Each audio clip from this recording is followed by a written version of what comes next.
Inspektorat Kota Palembang tegaskan akan melakukan pendalaman dan klarifikasi dari pihak sekolah mengenai kasus FT siswi SD yang mengalami mata memar hingga harus menjalani perawatan di Rumah Sakit Umum Daerah Palembang Pari.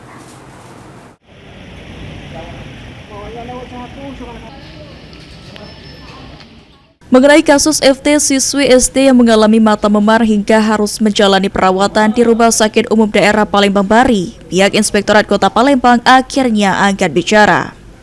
Menurut Kepala Inspektorat Kota Palembang Jamia Haryanti, akan segera melakukan pendalaman dan melakukan klarifikasi dari pihak sekolah bersama dengan pihak BKPSDM agar kasus tersebut menemukan titik terang guna mengantisipasi adanya faktor penyebab lain yang belum diketahui, seperti kemungkinan adanya keterlibatan ASN sebagai penyebab.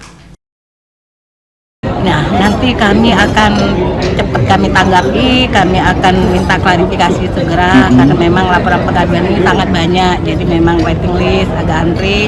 Tetap akan nanti kami mintai keterangan, kami koordinasi dengan BKPSDM karena walaupun bagaimana BKPSDM sebagai pembina, kami selaku pengawas tetap ada kolaborasi dari kami BKPSDM dan Inspektorat. Diketahui hingga kini FT masih menjalani perawatan guna penyembuhan dan untuk mengetahui penyebab mata merah dan memar yang dialami. Sandi Pratama, PAL TV.